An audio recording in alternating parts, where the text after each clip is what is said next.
administrators, department supervisors, staff at the school, central office, all put in many hours in the development of this budget. I would like to specifically acknowledge Craig Powers, who has an emergency, will be here if he can be here.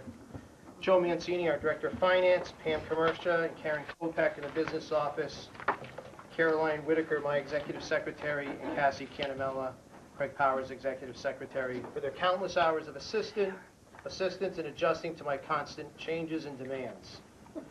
I believe that the proposed budget continues both our commitment to maintain a high-quality education for our students and our responsibility of careful consideration of fiscal resources.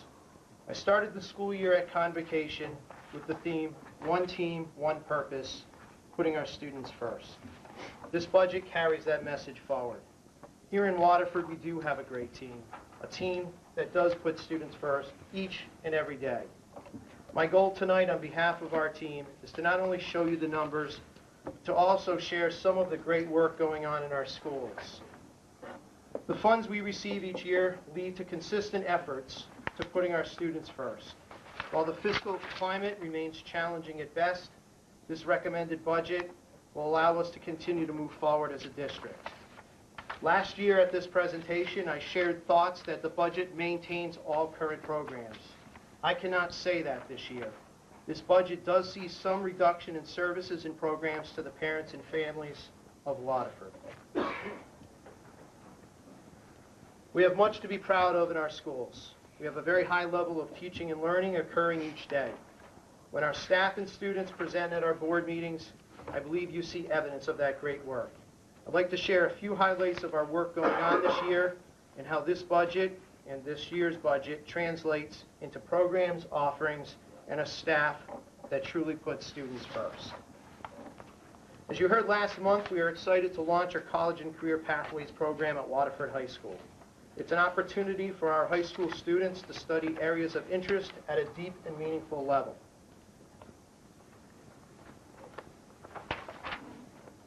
As you are aware, we have been engaged in a strategic planning process since last spring.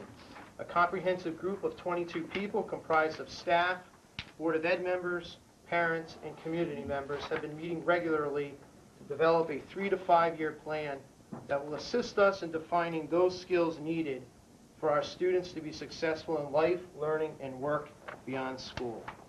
It's an endeavor that our community is actively engaged in. You can see over 250 responses from the greater Waterford community. It does not include staff responding to our survey about those skills and abilities that our students need to be successful.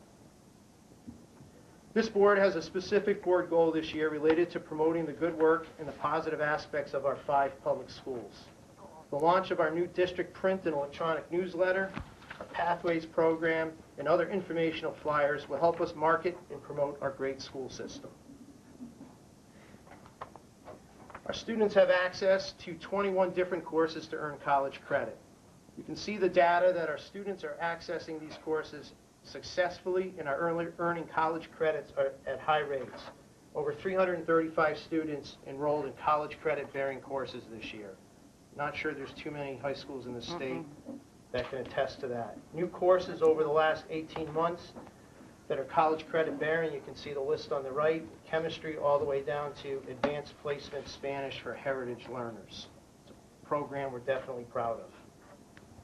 Our primary goal is to give our students the opportunity for the best life possible. A major part of that is continuous improvement towards making sure all students are learning at high levels. With the implementation of new assessments, programs, and curriculum, we are achieving that goal. With the expansion of our Summer Academy program, we are reaching more students in need than ever. With programs like our High School Study Academy program, we are ensuring our students leave high school with all the skills to be successful. We know that a quality education goes beyond the 4 core academic areas. Having students problem solve, think critically, explore their creativity, and perform are all important. Through the arts, our unified arts programs, our after-school programs, our students continue to expand their knowledge and skills. Something very successfully rolled out this year His computer science courses, K to 12, we're teaching programming beginning in kindergarten, and 2 courses at the high school this year, computer science and mobile app development. We're already talking about expanding those curriculums and offering more courses next year. I need to take them. We'll get you in. Technology is such a strength for us here in Waterford, both from an infrastructure and a curriculum and instruction standpoint. It will only benefit our students as they progress through life. Last year, we were recognized by the Connecticut State Department of Education and visited by the Connecticut Commissioner of Education for our K-12 computer science and coding programs, most specifically beginning at the kindergarten level.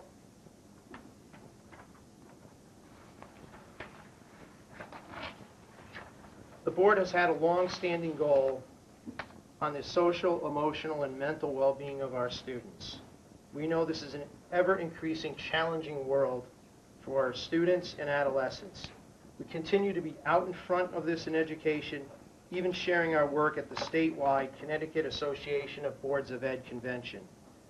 New this year, implementation of the Say Something program at the middle school and high school.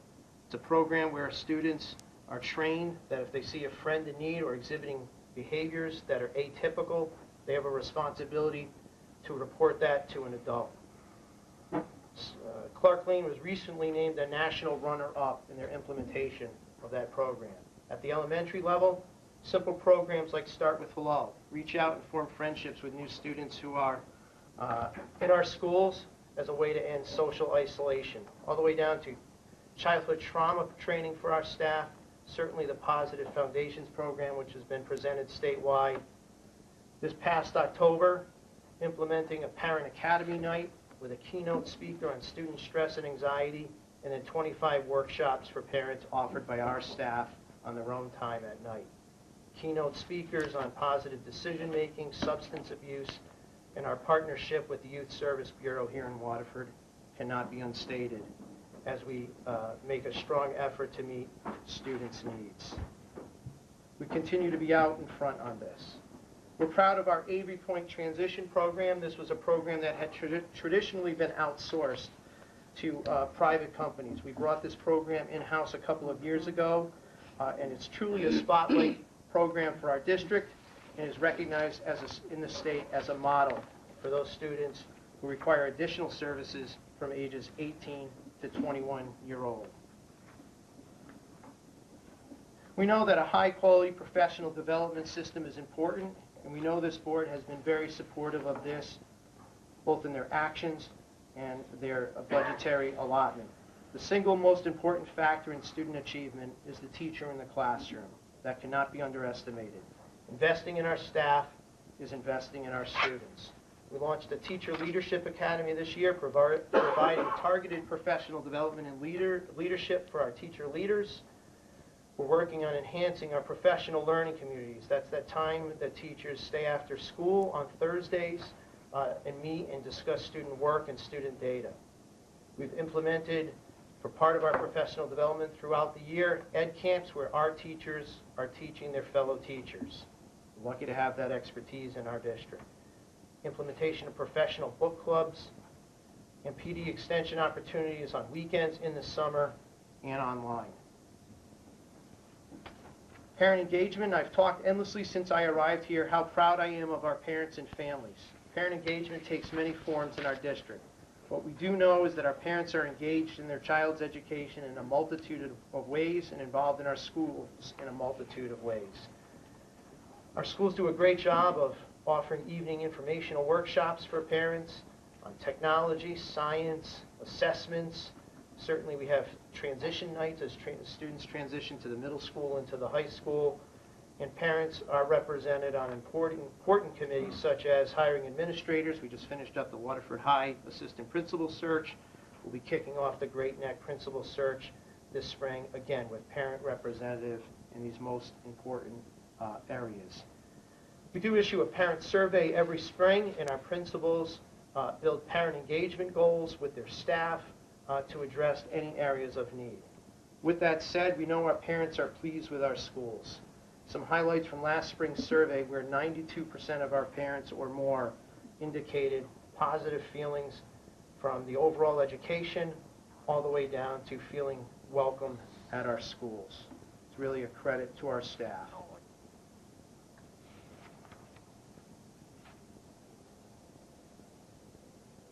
We have the infrastructure in place that allows us to be efficient and effective. We continue and enhance our energy, cost containment, and technological systems.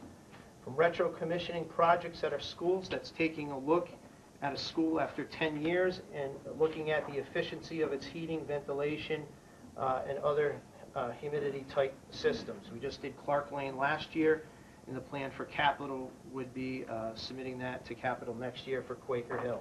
We've standardized products district-wide in the Building and Grounds Department, so each school is buying similar products. That saves in terms of cost containment. We've centralized some storage and distribution. Our special ed department is converting to online storage. Business managers, we're a regional task force. Certainly we continue to use our vans effectively for student transport. Again, another service that had traditionally been outsourced. And certainly our cooperation with the town through shared services. We just don't rely on the money we're allocated by the federal, state, and local government. We continue to provide the best education possible by pursuing grant monies when we can. The Waterford Ed Foundation continues to be a great partner. Many of these are competitive grants that our staff pursues on their own time.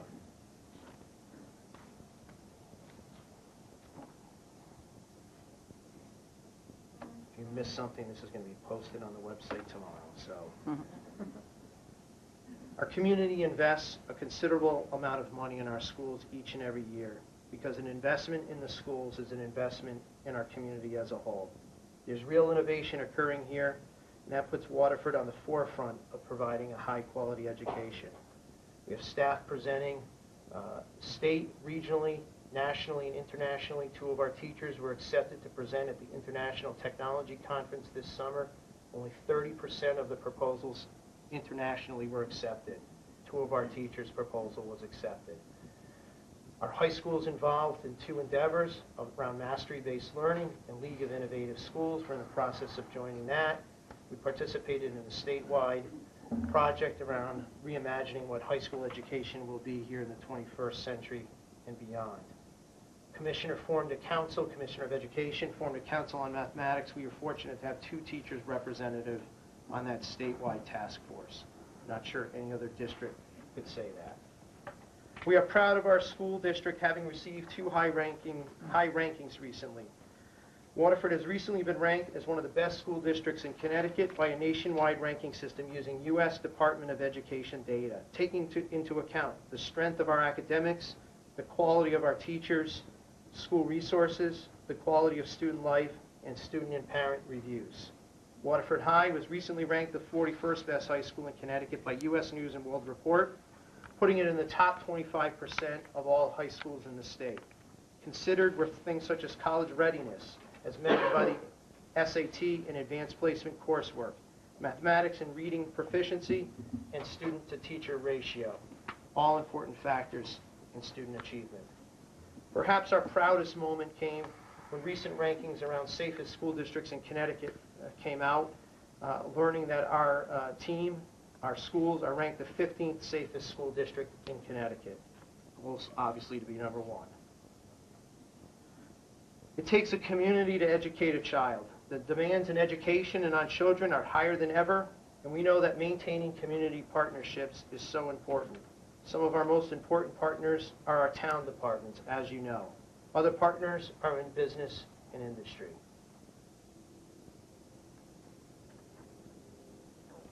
Many of these you've heard about in board presentations. We just had police and youth service here 2 weeks ago. The budget. I believe that the proposed budget we're about to explore continues both our commitment to maintain a high-quality education and our responsibility of judicious financial management. The goal in the development of this recommended budget was to maintain as many current programs and offerings as we could and keep the district progressing.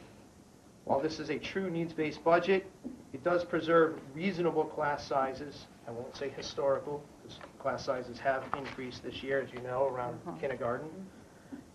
and also preserves course offerings, a strong extracurricular program, and investment in PD, professional development, in our curriculum renewal cycle. With that said, it's a budget that recognizes the current financial challenges.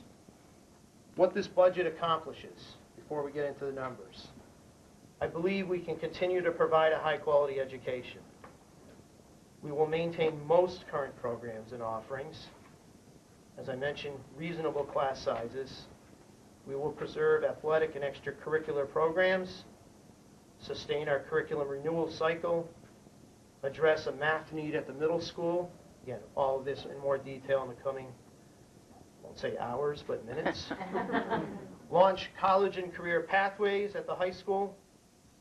Implement a pre-K program. As you know, one of the reductions in services was our withdrawal from the Friendship School Agreement, which basically meant that this board will not pay for students that are there. Doesn't mean they can't go there. Of course, they can continue school there. But it is mandated by state law to educate pre-K students who are identified as special education.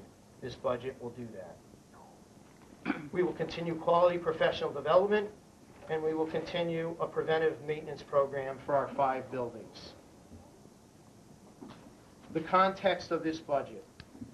This budget context is challenging as the major drivers of contractual and fixed cost increases have forced us to reduce or flat fund many program and instructional lines in this budget. Fixed cost increases such as our contractual obligations, health insurance, tuition, heat, energy, and fuel, and transportation account for 2.99% of the 3.14% budgetary increase. Fixed cost areas that were relatively low last year, such as fuel, oil, and electricity, have increased significantly for fiscal year 18. All other line items in this budget total just 0.15%, or approximately $67,000. This budget is being driven by fixed costs and contractual increases.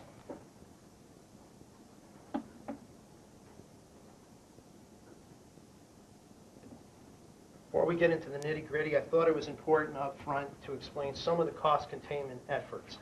We just don't enter a budget by asking. We scrutinize and we look for efforts to contain costs. As we know, in recent years, the adoption of high-deductible health plans has been seen favorability in this budget, including mandatory high-deductible health plans for all unaffiliated employees entering the district in newly negotiated contracts. Many of them, this will be the only health plan option. We've worked through negotiations on sunsetting high-cost retirement benefits, such as payout of sick leave. I mentioned the retro commissioning of schools to save on energy costs. We don't take reports that our vendors give us at face value. We conduct our own internal audits of workers, things such as worker compensation rate structures, analyze those, work with our vendor to recategorize employees to realize savings. Cooperative efforts with the town, such as locking in on commodities. I mentioned our Avery Point transition program, just one example of something that was traditionally outsourced. We've been very market competitive in our negotiations, many times beating trend. Termination of agreement with Learn, i.e. the Friendship School, in the works, solar panels at each school, and evaluating our fleet management of buses down the road to do an analysis, does it make sense to own our own buses? These are just some cost containment actions. Where do we spend our money each and every year? We're a people organization, as every school district is.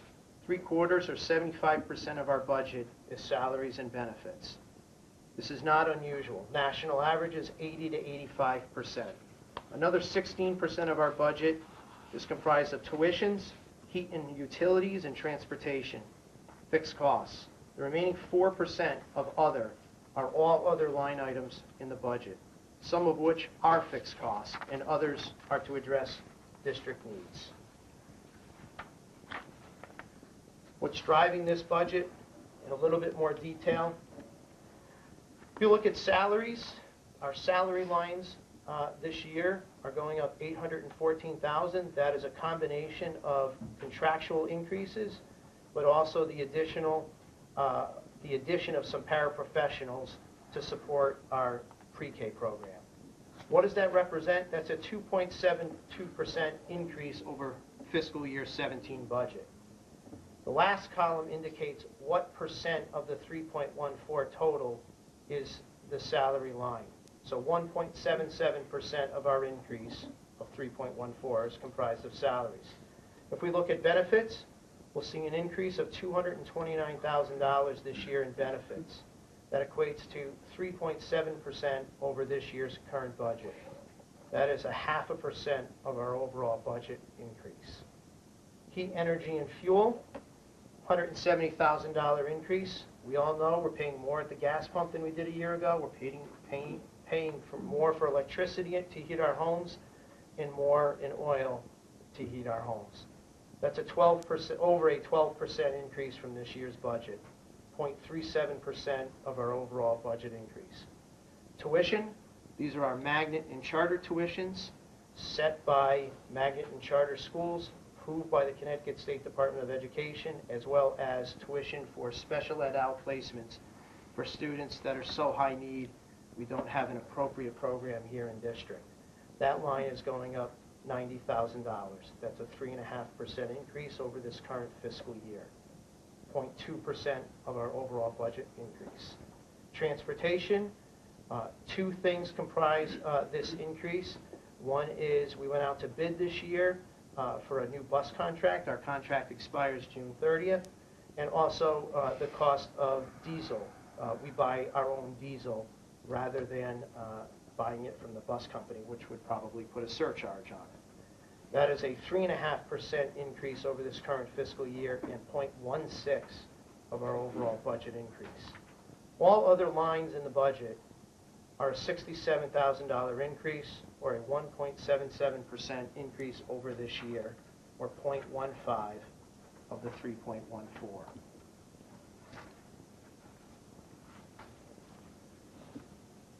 Don't expect you to read every single line because all of these are going to be discussed as we go through the slides. Which when you look at these fixed costs and contractual obligations, it totals $1.487 million. The total ask is $1.442. That means everything else in the budget, other than these lines, has been reduced.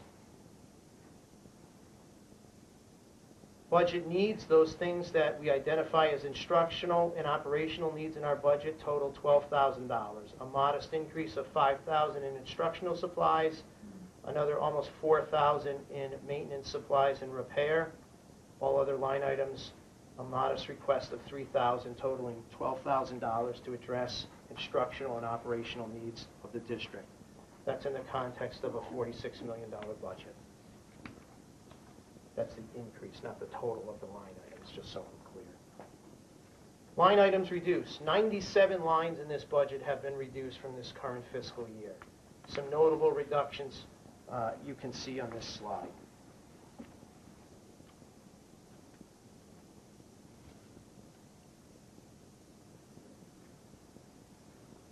%, of all line items in this budget have been reduced or are level funded. Each and every line was carefully scrutinized by our team. Now I want to go through by object code. Instructional services is comprised of two lines.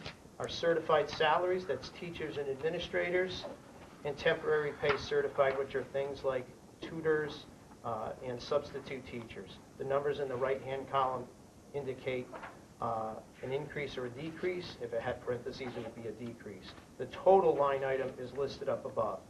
So you can see we have almost $24 million in salaries of a $46 million budget. What's in this line that's notable? We will have an overall decrease of teachers, of certified staff from this year to next year. There is a decrease in certified staff in this budget. We will be reducing 2 teachers at Clark Lane Middle School due to the declining enrollment. Those will be at the 6th grade level. Of those two that we're reducing, we're going to repurpose one to address the pre-K program, which is mandated by law. And we will repurpose one of those teachers to address a middle school math need, which was discussed at length in the October and November board meetings. There's a new state mandate that any expelled students receive 900 hours of instruction. That is a massive increase. Typically, it averages about 10 hours a week, which would equate to 400 hours. So it's more than doubling per a new state law. From time to time, we do have students who do not make great decisions that do get expelled. Every expulsion in my time here has been due to a mandatory expulsion by law, not by choice. You'll see an offset in another line. We're increasing temporary pay, which is the 121 line, due to a reduction in the interns line. Traditionally, we've received interns from universities that act as the first substitute teacher of the day in that particular building. The main university we've done business with has closed their ed program. That's University of New Haven. And we are not optimistic in our collaboration with Eastern and UConn due to just the distance from campus. So we are putting that interns money in the substitute teacher line. You'll see an increase in tutors line for special and regular education students, and about $7,000 to institute a summer academy program to again further address middle school math. Support services. This is comprised of 4 lines. This represents the contracted increase for all of our support staff. That's food service, secretarial support, our custodians, and our paraprofessionals. There's a net increase of 4 positions in this object code. We're reducing 2 positions, and we are adding 6 paraprofessionals to support the pre-K program, as I mentioned earlier. It's a net increase of 4 positions. And again, you'll see the $93,000 reduction. That number has been, as I mentioned on the slide before, reconstituted in the substitute teacher line. So that $93,000 is the reduction of the interns from the universities. I want to spend a moment talking about what the pre-K program will look like, as I mentioned it in the first 2 objects. It would be comprised of 2 classrooms, a 3-year-old room and a 4-year-old room. Obviously, at 5 years old, most students attend kindergarten. So pre-K focuses on 3-year-old and 4-year-old. It's a state mandate, as I mentioned, to educate pre-K students. We anticipate servicing 36 students in those 2 rooms combined, 18 in each room.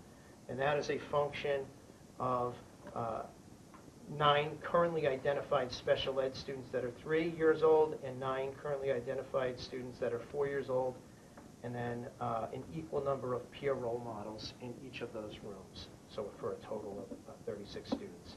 And then obviously we would, because the primary objective is to meet students' needs who are identified as special ed, any associated support services. That would be physical therapy, occupational therapy, speech services, if there are autism services, things of that nature. What does this look like from a cost perspective? You can see on the left, we are budgeting 2 pre-K teachers for a total cost of $135,000. Only one of those is new, and I say new, it's really repurposing a reduction at the middle school.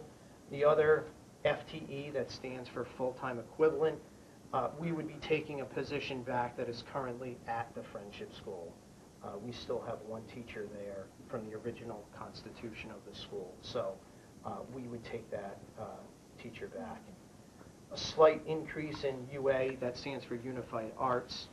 We feel it would be important to make sure that the program we offer is comparable to what those students would receive at the Friendship School. That would be in the area of art. Supplies, materials, and furniture, we estimate at $15,000. So we will, in this budget, budgeting $165,000 to open those 2 pre-K rooms. I know it's been inquired, so I wanted to put on the slide, what would it have costed if we stayed in the Friendship School Agreement, which will be on the right-hand side. So if we stayed in the original Friendship School Partnership Agreement for fiscal year 18, we would be budgeting for, you'll see an or in there, we're projecting 193 students next year if we were still in the partnership at a tuition cost of over $4,000 apiece, for a budgetary cost of $782,000. If full state funding came through, that number looks more like $350,000, given the status of the state budget. Forget about it. Not convinced. The statute around this pre-K money talks about, the language is, within available state appropriations. So we would be in the neighborhood of $350,000 to $780,000, depending on the level of state funding. The minimum would be $350,000. That number's straight from Learn. Note on the bottom, this is in addition to the $308,000 that we are budgeting for kindergarten students next year. That is 50 students at $5,600 apiece. We don't have a choice whether we're in the partnership agreement or not. That is mandated by state law. So our total minimum cost next year would be in the neighborhood of $665,000, minimally, and that's assuming full state funding. Things that would appear on both sides of the ledger are things such as para support. I mentioned earlier we're adding paras to support our pre-K program. That would be a cost if those special education students attended the Friendship School. So that's why it's in the middle and straddles both cost centers. Occupational therapy, physical therapy, BCBA is autism services and speech services. So I wanted to make sure everybody had the comparison on that. And again, we can always circle back to this if there's more questions. Employee benefits, I'll let you digest while I grab a drink of water. Employee benefits is over a $7 million line item for us. You can see health insurance, life insurance, disability. FICA is the fee we pay. Joe can explain what that is, but it's basically a fee we pay per head. Social Security. There you go. Reimbursements, that's mainly tuition reimbursements. We're reducing that line item in this year's budget. Workers' compensation, unused sick leave, and retirement incentives. The health increase is based on an analysis of claims data. As you know, we're self-insured, which means we pay our own claims out of a health reserve fund that we partner with the town on. Based on claims utilization, they are forecasting a $128,000 increase for next year. Life and long-term disability, we're in contracts with those vendors, and that's the contractual increase. The FICA increase in Social Security is a function of two things. Obviously, as salaries go up, the contribution to Social Security goes up, and also the increased FICA contributions for the paraprofessionals and one pre-K teacher at the pre-K program. Contracted services, a $1.5 million line item. Notable increases, the $7,000 increase is a increase that is contractual. It's for services for the blind, for our blind students. We partner with the town of Groton. It is their teacher. They don't have enough blind students to warrant a full-time position, so we piggyback on that person's responsibilities, and we pay a portion of their salary and benefits according to the Groton teacher's contract. You can see professional development and curriculum development is recommended to be level funded, as is legal services.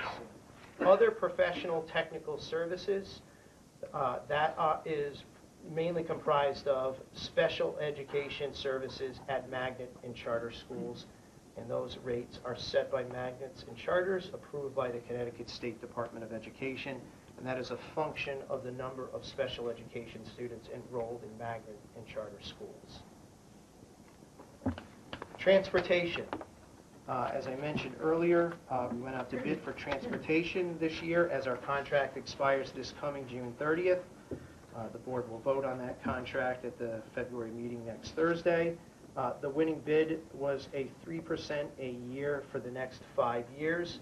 That is representative of the $71,000 increase. Transportation supplies is diesel fuel for our buses, gasoline for things such as our van and maintenance vehicles. We know we're paying more at the pump than we did a year ago, and that is best market value at this point. We continue to work hard to develop in-district capacity, reducing outplacements, so we're not having long van runs or bus runs to great distances. Insurance.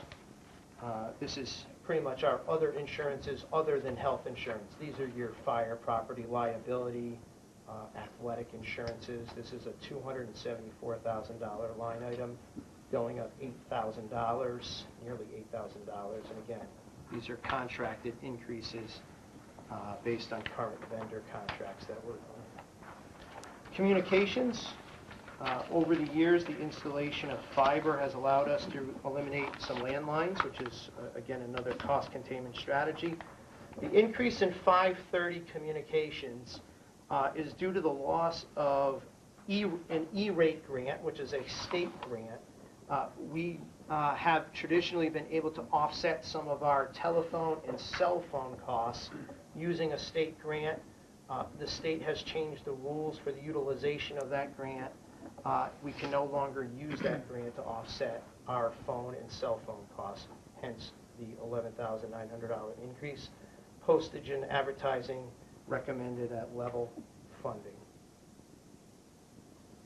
Tuition represents the tuition we pay to public and private special education programs, for those students that need specially designed programs.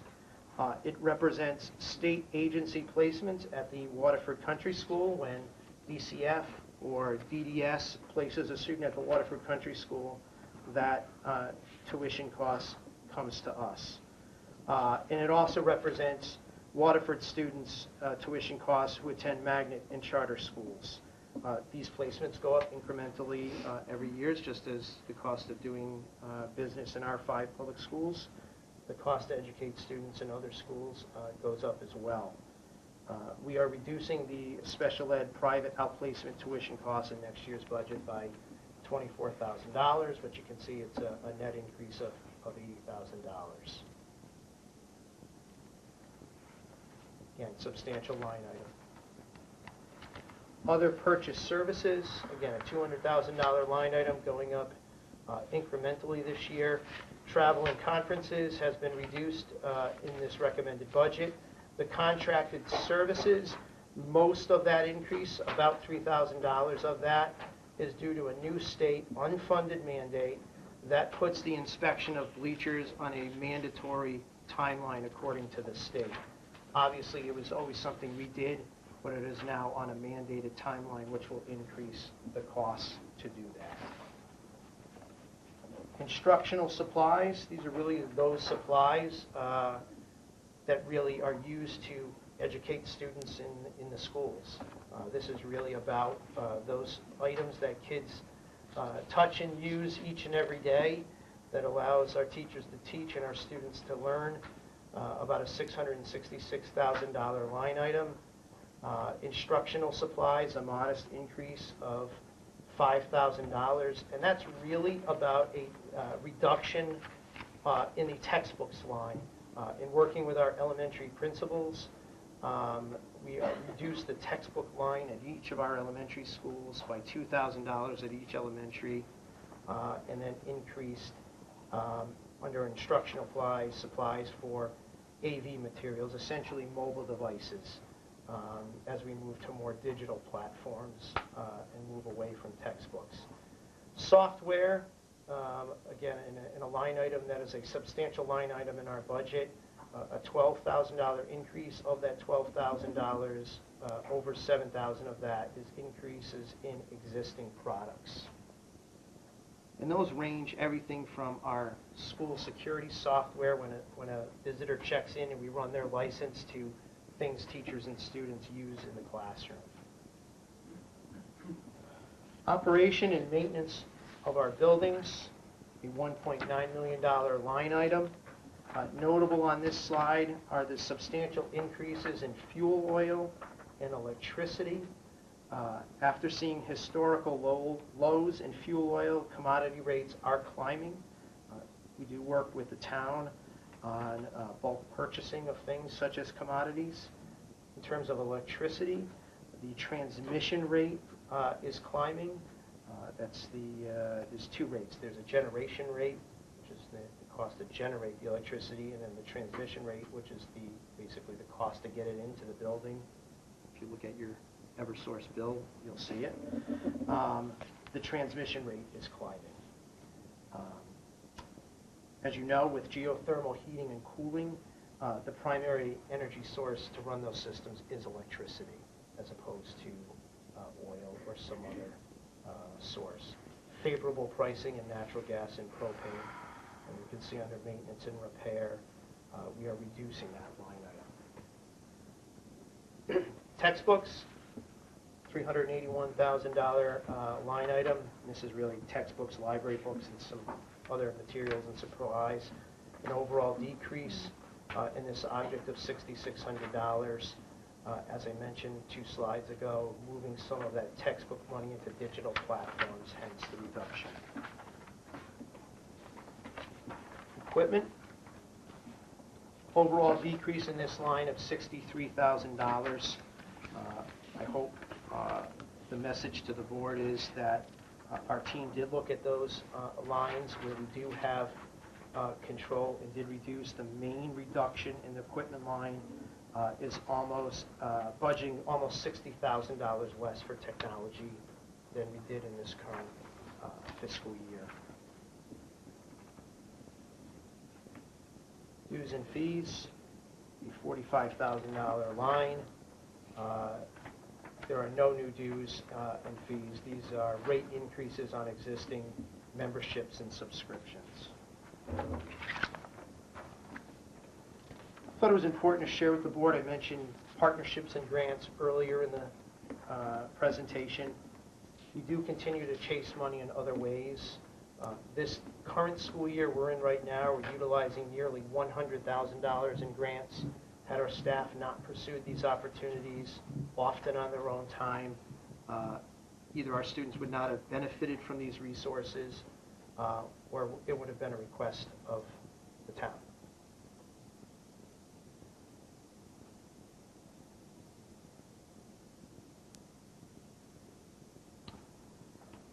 Past budgets, I always like to provide some local and regional context. Budgets of the recent past in Waterford have shown a pattern of low increases. The table of surrounding districts, some of them in our DIRG, which is District Reference Group, shows the last 4 years of budget increases for Waterford are some of the lowest in the region, and you can see the state average on the bottom. Over the last 4 years, the state average for approved Board of Ed budget increases has totaled 7.5%. Waterford's 4-year cumulative budget increases totaling 4%. While this year's recommended budget is slightly over 3%, adding that to our 4-year total, our 5-year total would still be below the state's 4-year average. I shared this information on per pupil expenditure last year, and I do so again this year. This is a state-generated number by all expenditures submitted to the state. Waterford's per pupil expenditure for fiscal year 16, that's last school year, ranked 100th in the state. That was a drop from 90th the year before. Our staff is mindful of the economic climate, and our schools continue to perform at high levels with the budget that we've been allocated. And again, we remain mindful of the town's economic situation as well. As I said last year, our Waterford community has a tremendous amount of pride in our school system. Many people have remarked that they've either moved here or moved back here because of the school system. There's a long history of excellence here that we continue to build upon. Our team is proud of our students. We have wonderful students who work hard each and every day, and on most days, they behave. Over the years, Waterford has been able to build a wonderful school system with a wide array of programs and offerings for the students and families that attend school year. As evidenced by the smiling faces of the students on the slide, we know our students are also proud of the programs they partake in each and every day, both before the school day, during, and after. I'm proud of our staff. We have teachers that work hard each and every day to engage and excite their students. I've said this time and time again, they put far more pressure on themselves and each other than I probably do. Our staff each year strives to always get better at what they do, never settling for just enough. We have a strong leadership team in place that I respect immensely and enjoy working with each day. Our support staff are always eager to learn more and do whatever it takes to help the district move forward. I can say that I'm proud to work with the dedicated professionals that I work with each day. We are all proud of our schools. We have 5 beautiful school facilities, and it is a credit to this town and the community recognizing the value of investing in its students and faculty and providing them great places to teach and learn each day. This budget was developed to be mindful of the challenging economic context, while at the same time expressing our need to continuously improve our educational programs with the resources to support it. State and federal mandates continue that are unfunded or underfunded. Our drive to be efficient and find opportunities for cost containment remains strong. I believe this proposed budget fulfills the mission of our team, putting our students first. While this budget does not keep intact all programs and does not sustain the same level of service as fiscal year 17, it will allow us to continue to be innovative. We have parents and families who are committed to the success of their children and are a true partner in their child's education. Our team is proud to work in this community, and we are fortunate to have a Board of Education that continuously puts students first. I look forward to our discussion this evening, and I thank you for your continued support and believing in our staff, students, and families. Back to you. I don't want it. Good job. Okay, do any board members have any questions? Can I just ask on a procedural piece now? So are we going to go through it, or do you just want questions out? Go through section by section? Okay. Or- I'm happy to go through section by section and take questions. I mean, every section in this budget book was on a slide. Right. Certainly there's more subcategories and sublines, and I'm happy to go through each and every Does the section. board agree with that? We'll go through section by section, or? Is that okay? All right. Keep it organized. Okay. First section would be obviously on page 7, instructional services, which get beyond the summary pages. And that would be pages 7 through 15. Again, I explained the broad look at this, but I'm happy to answer any questions. Kathleen? I just had one before we get to there. When we got our new pages, I noticed the health savings. Can you just comment about that? It wasn't, we took we did pretty well, and you took some couple $100,000 off. Correct. So as we progress through the winter, so the question, in case people didn't hear it, is about health insurance. As we progress through the winter, we're constantly in communication with the town and our health benefits consultant. Who continuously analyzes the health fund and claims data. In December and early January, we were operating on their recommendation on a 6% health increase. That number, using the latest data and looking back 18 months, was reduced to the number you have tonight. Thank you. Any other questions about that section? Okay. Start on page 7.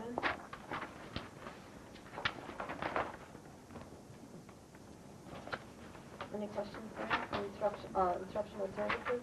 It can be on anything in pages 7 to 15, which are all instructional services. And this is really certified, mainly your certified staff lines, substitute teachers, tutors.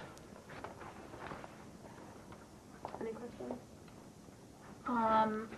It's related to the number of staff, so would Sure. that be a, Yeah. I noticed that we have a decrease in enrollment at the middle school level. Correct. So nice job cutting there and reinvesting in the math support needs at the middle school. I appreciate that. But we did get some information about the middle school for a request, about the high school numbers. And there were a number of classes that are low enrollment. And I'm wondering if we can talk about perhaps making some partial cuts at the high school level for FTEs. So, many of the low enrolled classes that you'll see at the high school are due to teachers taking on a class beyond their contractual obligation. In lieu of a duty. Correct. Could So those be highlighted for us for Thursday? Where is it? We can do Because I that. looked for that. I don't want to make extra work for you, but I'd like to see we can click. what our regular courses look like versus the ones that the teachers have graciously offered to do in lieu of a duty. Sure. I'll have that for you Thursday night. Thank you. Because if, on the first look through, there looks like there's some, room to make some cuts if we have to bring down the numbers. Marcia, do you have a question? Piggybacking on what Jim was saying, I think we need to have some sort of policy, I think, as to what our bottom threshold is going to be for class sizes. I'm a great proponent of, especially in the elementary schools, having the lowest pupil ratio we can. Yeah. But then when you see in the high school, we've got some situations that are much lower than what they are in the elementary school. And I'm wondering if our deal with the teachers to allow them to have a duty period with 4 kids in it is really benefiting us. I think it's a tremendous benefit because we're getting a teaching period where a teacher is prepping, correcting, and planning instruction for no cost to the Board of Ed. But if the student, if there are only a handful of kids, that teacher really is getting a duty-free period, depending on what they're doing. Yeah, if they're My opinion, I would say it's probably more work than manning the cafeteria. I think it's far more work to plan instruction, teach a class, correct, all of those. That's my opinion. Yeah, But yeah. in terms of class size, I call your attention to Roman numeral page 4 in the beginning, under budget assumptions. When we met with the Board of Ed Finance Subcommittee early on in the budget process, and we looked at budget assumptions in terms of how we staff, and I call your attention to number 2. And these are historical numbers this board has always used. K to 2, having classes in the 16 to 21 range.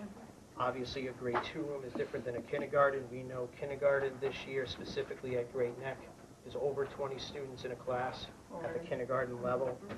Grades 3 to 5, 18 to 23, and so on, up 18 to 25. But with respect to the point about the high school for Thursday, you will have highlighted packets around which are in lieu of a duty and which might be one of their core teaching responsibilities.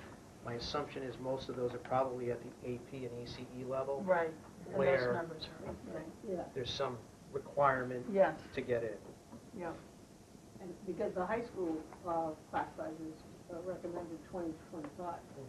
And I didn't see too many 25s, or even 20s.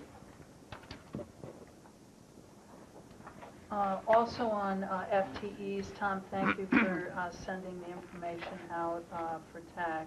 So at the middle school, from my understanding of your response, the half FTE for TAG at the middle school actually is a math teacher. Correct. Okay. So,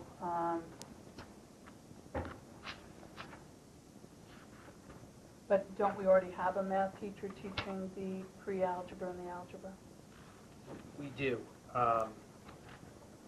It's in 6th and 7th grade, the traditional model, I will tell you this model is under review. So Yeah. we, this spring, plan to bring some recommendations forward to the board for consideration. But the model traditionally at the middle school has been to, for the tag math teacher to provide pull-out math instruction in place of their regular math class. That had traditionally been 6th, 7th, and 8th grade. This year it is 6th and 7th grade, as 8th grade has been folded back into core instruction. Right. And that goes back to a decision in 2012 by Right. this board. I can tell you in the past, having looked at this myself, we took the 6th graders and we put them in a 7th grade math class because we in the schedule had them taught at the same time. So the 6th, and that could possibly save us a 0.5 FTE for the math instruction. Instead of a pullout, those students could go up a grade level just for that one period a day. So I would also like to have discussion around that with the board.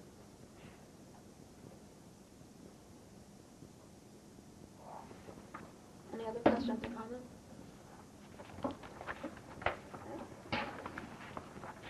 Good on instructional services for now? Moving on to, go ahead, yeah, absolutely. Where are you going to house the pre-K program? Likely, space-wise and enrollment-wise, Great Neck is our smallest of the 3 elementary schools by about 50 students. In space and enrollment-wise, that would likely be the recommendation. We would house both rooms at one school, and students from all over town would go to one location. Okay, and we supply the transportation for them to go there, right? Even though they're not in that district? Correct. Okay. So Kathleen? I was going to ask that similar question. I thought we'd get to that. But so we looked at the comparison between where we would have been and where we are with the Friendship School, but we didn't talk about the amount of students that potentially, and I'd like to get some indication at some point along, Sure. because we had 193 students at one point, I believe, at the Friendship School, and with our 2, still, it's much smaller still, and I'm just worried, as we said, that we want to be sure that anyone who's able and can continue to go on to have pre-K education. So it just, I'm curious as to where it is, and just to go on the record, we talked a lot about all the mandates that are coming down from the state, and I'd like to recognize our superintendent because we've worked together on putting in a lot going forward on the education committee to look at unfunded mandates. The expulsion rate is one of them, so hopefully I can't promise anything, but we're looking at the cost of unfunded mandates, also at this pre-K, how it's funded, how there's varieties of different funding in there. So this budget is being prepared now with where we are now. We don't know where we're going to end up. There's a lot that still could impact this budget with ECS, with the special ed costs, all of that. So I just wanted to go on the record saying, because when people looking around, you hear the state all the time. I just want to get out there to say that we're on a different, we're doing our best to try to stop the unfunded mandates on boards of education. And we appreciate that. This is, to Kathleen's point about numbers, this is definitely a cut in service. I mean, there's no doubt about it. Our 2 pre-K rooms will serve about 36 students. We had been sending about 200 pre-Kers to Friendship. You know, so it's definitely a loss in service. I will tell you that any student who wants, and any family who wants to attend the Friendship School will have that opportunity under state magnet statute. So it's not a matter of they can't go there anymore. It's a matter of who pays and whatnot. The reason we have 88 pre-K students, if you look on the right side, is anybody below 75% of the state median income cannot be charged. The state, within available appropriations, is supposed to fund that. That's why there's a minimum and a maximum. And again, the minimum we would have been on the hook for is 356. So, but to your point, Right, we'll we're find servicing out. less Right. students, there's no doubt about it. Okay, on support services, are there any questions? I have a quick question. I noticed that ours, even though our enrollment's dropping, ours is going up. Is that because of the pre-K program? Yeah, the additional staff under support services is under the paraprofessionals. We're eliminating one maintenance custodial position in this budget, and we're eliminating a tutor at the middle school, and we are adding 6 paraprofessionals, so that's the net increase of 4 positions. What page is that? I'm not sure there's. We're a on couple page of 16. 16. 16. And I have a question on page 17. Sure. What does an auditorium manager do for $50,000? Sure. So the auditorium manager, obviously we have a sophisticated lighting and sound system there, so that person is responsible for all lighting, sound duties for town events, school district events throughout the course of the school year. But we don't have something going on in that auditorium every single day, do we? I- It's also the drama. I don't know about every day. That's a separate stipend of an auditorium manager. You hire them to come in for performances, is that it? No, the auditorium manager is a full-time position. Shows up to work every day and works a normal shift. Okay. Also, anytime the auditorium do. That's town, community, Right. school events. Yeah. Oh, do we pay 100% of the salary? We do. Yep. Any other questions on page 17? I do have a question, Tom, that we did hire 2 more elementary teachers at the beginning of this school year, We correct? did. With class sizes. So those are automatically These in our are in budget? this budget. Okay. Yep. I have a question, maybe it's for Joe. Under food service, Mm-hmm. they haven't been doing so well this year. No. So do you have a, I mean, it's a 0, so. No, what are no, we well, planning that- on doing? It's not part of your operating budget, we just put the headcount on there so you know where we are. Okay. We're currently going in negotiations with them, not gonna divulge direction, but we're Okay, at it. because it's concerned me, every month. It's a self-funded They're not- program. We yeah. certainly don't want to be in a position down the road where the board budget is subsidizing what's supposed to be Yeah. a self-funded Right. program, And I so. think you're gonna see 2 things. One, we will bring a price increase before you. It's been about 3 years since the last one. And the second one will be a reduction of service. Thank you. A price increase for the students themselves? Or Yeah. Yeah. Competitively, you guys are mid-range. You actually could probably go up 50 cents. I think we're probably gonna propose 25. That closes the majority of the gap, where we'll be able to manage the rest through attrition as opposed to involuntary. Okay, any questions on page 18? Could I just go back for a moment and just to make a comment that as we looked at our staffing over the years, you'll notice that we lost a lot of staff when we had that big health problem, and over the years we've kept it pretty low. We've lost 14 teachers if you look just over the years, and I don't know how that correlates with the enrollment, but we went back up again. So I just wanted to go back out on the record, and some of the teachers are combining, so some of those smaller classes, they're actually doing more. So it's not that we're That's a good point. overloading the staffing. It's a good point about enrollment. Obviously, we are definitely down from where we were 10 years ago. We are not seeing enrollment drop at the rate other communities are. We actually have more kids attending our schools this year than last year.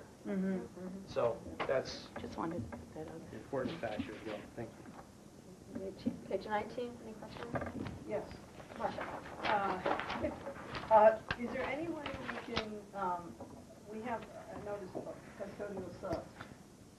Is that for when someone's sick, or is it more for overtime and stuff like that? That's Mostly not, sick. it's It's not covered. overtime. That's a Sick, separate workers' line. comp, yeah, And is it's that- gonna hit hard. Sick, personal, vacation, workers' Okay. comp. Is it possible, I would think we have more than one of one custodian per school. I mean, and it's not that much money, but still, if along the lines here, we're gonna have to be looking at line items and being real careful. I'm thinking that maybe for a one-night deal, we might forego a sub. And we have been doing that. Okay. Jay's actually very tight with his staff. On Per my that- directive, on that right, Jay? Part of the reason you're seeing such a volume is not necessarily because we're calling in subs, but we've actually been very slow about rehiring. Okay. I want to say the last one was 5 months in between. So, Does any of this cost, like we're asking about the auditorium manager and anything that's public outside of the school district with the community use of schools? Is there any tie-ins there? Or? The auditorium manager, I don't have the shared services agreement memorized. I Yeah. believe it's outside Yeah. the scope of that. I'm just looking at, whether there's offsets there for that or the custodians. yes, community use of schools, they absolutely have access to all the buildings that are here. It is factored into the number of hours that are provided. Public Park and Rec does provide those hours of use to Mariana. Part of the calculation, we get the credit back. Again, community use of schools is the school. We're letting this is for the community. On page 20 and 21. But if you have an outside, let's say a dance company comes in, or a cheerleading, state cheerleading organization, which are private, comes in, that they pay money, They pay Correct. money Yeah. to Park and Rec. okay, and we get paid back out of that. Hypothetically, yes. I mean, we're not, we're not charging them on a per hour basis to use the schools. It's really kind of grossed up and it's rear look. We get money back based on the prior year's utilization. Oh, okay. It's honestly kind of a do nothing entry, but Okay. it's kind of important based on some past behavior. Yeah, all right. Okay.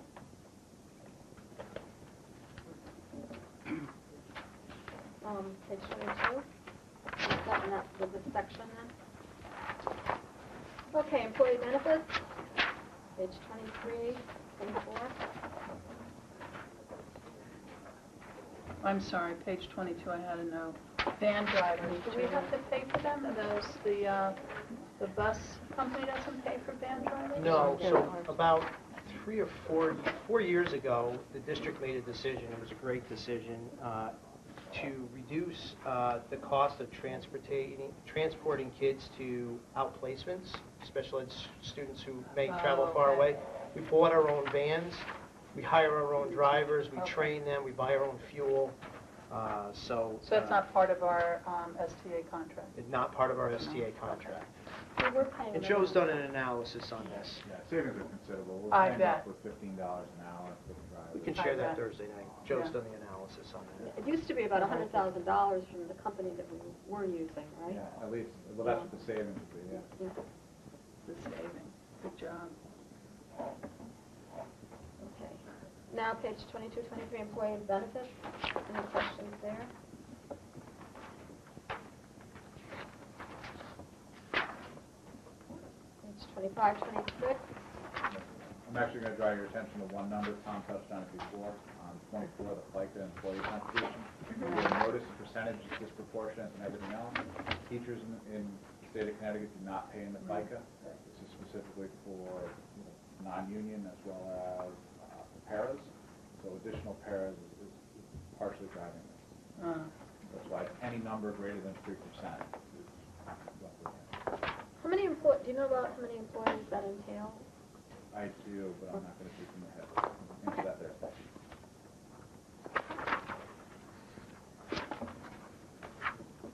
page 25, 26. I just, the shoe reimbursement, that's the maintenance? Okay. On page 26, the retirement incentive, how many teachers are we expecting to retire? I believe it's 8. Wow. And then with a couple of administrators, I think the total number is 10. I don't like to guess, so I'm sure Joe's going to... I'm trying to get it. Between 8 and 10. But that number, that particular line represents a $3,000 payout per teacher per contract, again, contractual obligation. It was 11. 11. You were right. Usually. Two are admin.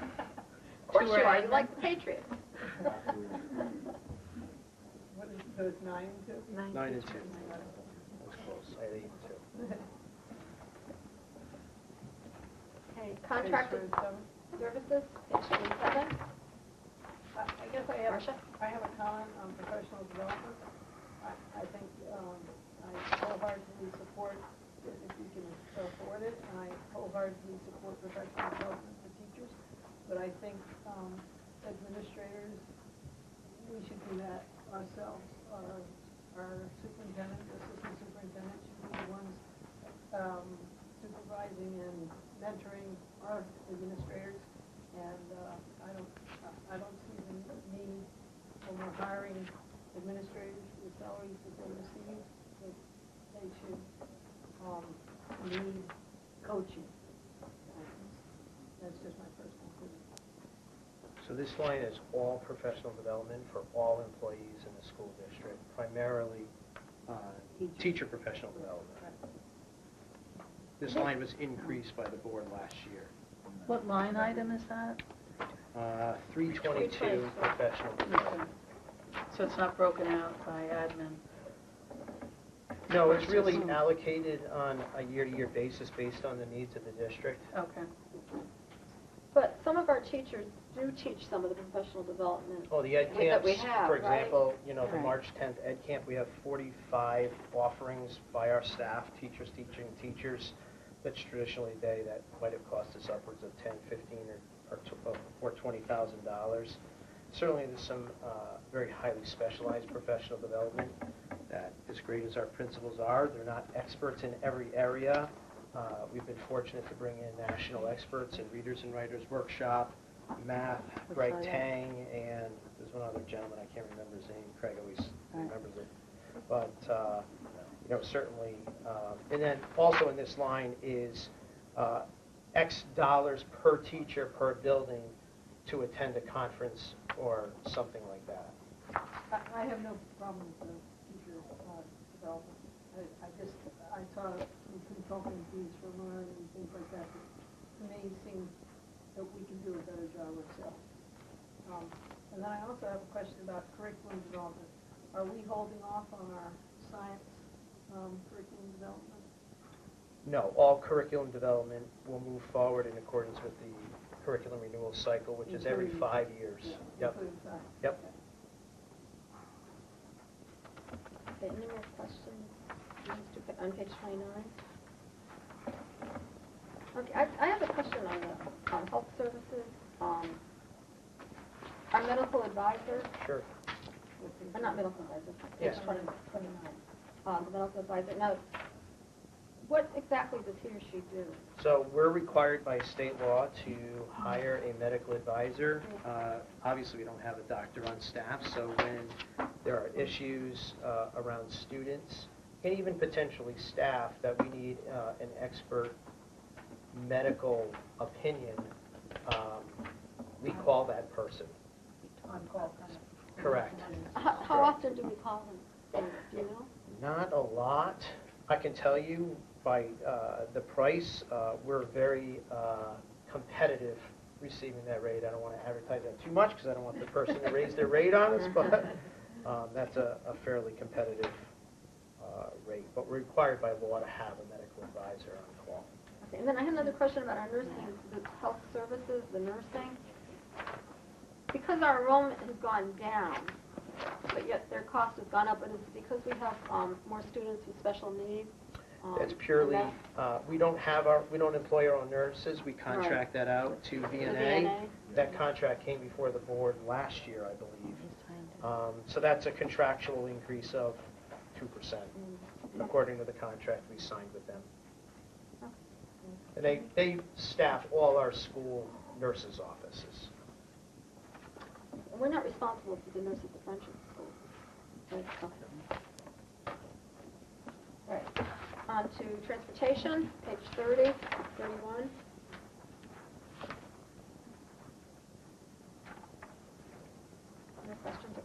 I Kathleen?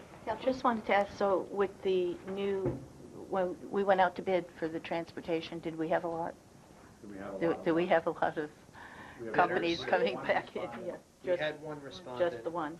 Our Okay. current vendor. That's what I thought, it was the same one, but we get still the same amount of field trips? Correct. Yeah. Okay. We So couldn't that's talk them good. down Mhm. a little bit. I mean, it's a competitive bid. Yeah. If we wanted to sign a non-compete before we did, yes, I could have, not after it's signed competitive bid. Mhm. We can change the scope, we can talk about that later. But Okay, on to insurance, page 32 and 33. Do we put our liability insurance and fire insurance out to bid every year, or no? Not every year. We work with the, Joe, you can correct me if I'm wrong, we partner with the town on some of this liability Correct. insurance? So this is Yeah. through a company called Kerma, which is under the umbrella of CCM. It's a collaboration amongst municipalities. It is, yes, competitively shopped, but we haven't stepped away from that. All right. Any more questions? Okay, on to communications, pages 34 and 35. Any questions? Okay, on Could you tuition. explain that? I have a quick question, and I guess it's more of a comment. I know we're doing, we've got our advertising out on all our schools and everything. I think that's great, but it just really disheartens me to see that we're losing 5 kindergartners, and 24 middle schoolers. Those numbers are, I just, 126 students is what I totaled up, and I could be wrong, but to lose 126 of our Waterford students, and we have a fantastic school system, I don't understand it. So, Mr. Merriman suggested about a year ago or so, the idea of doing a survey to our magnet and charter families, and we did that survey last spring. I know we shared the results with you. The two main drivers why parents are choosing the magnet school center around, they want their child in a school with a theme, and they want more diversity. We'll re-administer that survey this spring to the next crop of parents. We're certainly trying to make efforts to address some of those desires around themes and whatnot. If you look on page 42, it really breaks out where our kids are going as far as the top being friendship, and then the New London magnet schools, we're projecting 56 students attending those. The Learn magnet schools, other than friendship, we're projecting 12, 10, 22 students. And then you have on the right-hand side, the high school options. Some of those are vocational schools. Obviously, we're not going to be able to offer a comprehensive program that a student might receive at Ledyard or Grasso or Norwich. Certainly around marine science, we continue to strengthen our marine science program at the high school and advertise and market that. But it's a number. The numbers have decreased over the years. The number of students being lost between Clark Lane and high school, and it's something we continue to work on. But I agree with you. I think And it's a lot of money. this. It's a lot of money. Besides the pride, and It's a big line item. it's a very big line item. I was surprised to see so many students in the elementary school. Not that it's a lot, but Yeah, it's- I mean, we have 3 beautiful elementary schools. And I was really surprised to see that, students are choosing to go to the London schools for elementary. That really surprised me. In the country school tuition, that's just for our students? Waterford Country School, if we have a special ed placement where through a PPT process, we place a Have to go student out. there. Yeah. And then Kathy could explain kind of the state agency placements at Waterford Country School and how that impacts our budget. Do you want to do 10 seconds on that? Maybe 15? Placing a shelter, safe home, and the no nexus, like DCFD, right to infirmary, or parents are in jail, something along that line, then Waterford becomes responsible for educating that student. It might be educating them here in town,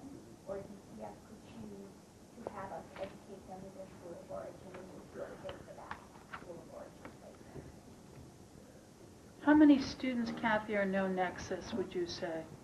We range because students Yeah. come and go. Come and go. Constantly. You can be at 2 or 3 and you Okay. can go up to 10. And do we get any special funding because Waterford Country School happens to be in Waterford District? The only thing we can do is apply for excess costs, and that's only if the student meets our per pupil expenditure. Right. We put in for one time the per pupil expenditure for school. So it depends upon how many days the student remains here for us to For be the able to placement, calculate yeah. that and ask for that reimbursement. And then that reimbursement is right 70%, that we would get back of that amount of money. So really contingent on the number of days and the cost to educate the student. I can tell you that I've been in contact throughout the winter with Representative McCarty as well as Senator Formica on this issue around proposed legislation, so we'll see. It's been there for a couple of years. We gotta do something because Yeah, I don't it's a think we burden should for have this town. Right. Can- That's right. Jody, can I Yes. just ask, maybe I'm not reading this right, but we show enrollment at Isaac, but we don't show any cost. Is that, am I misreading that for some So reason? charter schools in Oh, that's the charter, Connecticut that's are right. free. I forgot. Yes. I forgot it was That's all right. charter. That's all right. Yeah. Should Thank really you. say charter magnet. I know what it is. It's a good school. I don't know. Okay, thank you for that. Oh, no problem. Okay. Any more on that area? Page 44, 45, 46. Mhm. On to other purchase services. Page 47. Any questions? Yes. I mentioned Oh, there's a yeah, new there's cost that. for bleacher inspections, you know, I mean, it's not a lot of money, it's, you know, $2,500, but that's, Another no, it's one. $4,180, excuse me. But Yeah, that's okay. How often? $4,180 less dollars for kids. Right. Jay, do you have any insight on what the timeline is on those? And 3 years. Every 3 years, yeah. Is that the middle and the high school or just the high school? Any bleacher structures, elementary, high school, outside, inside. Okay. Okay, page 49. Okay, instructional supplies, page 50. 51. Jody, can I? Yes. Yeah, just on the software, and I think I've asked this before, do you at the end evaluate how effective the software has been meeting some of the goals and needs with instruction, and then how is that, I'm just curious about how you evaluate software. Yeah, I don't know that we do, I think it's hard to determine a causal relationship that we're Right. using this software, so kids are doing better. We certainly do an evaluation on usage, how many times it's being used throughout the year. We certainly do, an analysis. No software gets approved without it being routed through the assistant superintendent and certainly Mr. Crane for compatibility reasons. So it's certainly not willy-nilly. There were software requests made that are not on this list that we just said in these times it's not going to happen. When you look on page 51, you can see Right, the I see network that, yeah. operating software. You can see all of those are needed to run the systems that we have. Those are really, without those, you really don't have a network. And then we have school system software. These are things such as the software to check in visitors, all the way down to our student databases, our special ed database. The curriculum software is really where we do that analysis for use, instructional value, and things like that. But we don't necessarily do a direct causal. Okay. And as we're moving towards more of the electronic books, are kids going to start carrying less physical books? Yeah, if you look, and we can provide some of this on Thursday, if you look at our textbook line over history, we're down as we've shifted to more digital platforms. Do I think we're at the point where every kid, where we're not going to have textbooks, then you're really moving to a one-to-one mobile device I just, world in our schools, where every Yeah. kid we would assign a laptop or a tablet to. I'm not Mm. sure, we're kind of running a hybrid right now. because, I mean, I see the backpacks that kids are carrying, and we'd probably have taller students if they didn't have to carry something to get compacted from carrying, because those things are ridiculously heavy, They are. you know, from all They the are. books and A lot of everything. them have them on the wheels Yeah. now. They're crazy, look like they're going to an airport. Airport, right? Yeah. Any other questions or comments? Page 53, 54. On 53, it looks like the three elementary schools are requesting $2,000 more.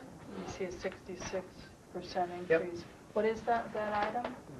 Those are mobile devices, and Okay. that was realized by a $6,000 reduction in textbooks at the elementaries. Great. So they were creative about swapping out Perfect. funds.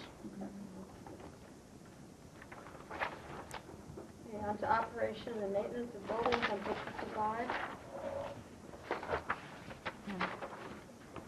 Any questions or comments? A lot of this is really driven by usage. Certainly commodities are going up, as I mentioned. Could we, Jody? Yeah. Because we mentioned that we have some saving, electricity costs are up, and we're working on that, try to get those down.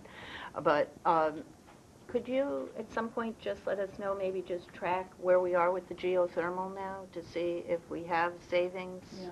taking place with those, and We where we actually- would be with that? Yeah, it's absolutely, we can bring that Thursday night. Jay received a letter outlining an analysis of if we didn't do geothermal, what would we be paying this year compared to the so we'll have that That'd be analysis for great. Thursday night. Thank you.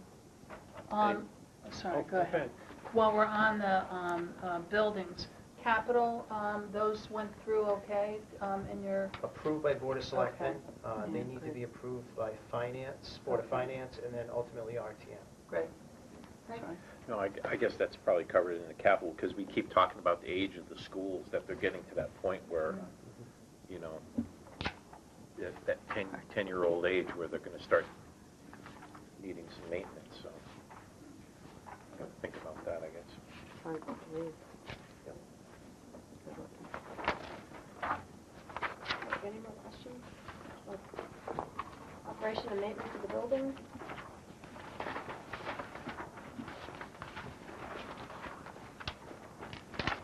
Page 60, 61, 63. Okay, textbooks, library books, and other supplies on page 65. There's a decrease here. Yeah, so if you look at the top of page 66, you'll see $2,000 pulled out of each of the elementaries on the top of 66, and that was repurposed under supplies for mobile devices. That was what I was talking about earlier. 67, 68.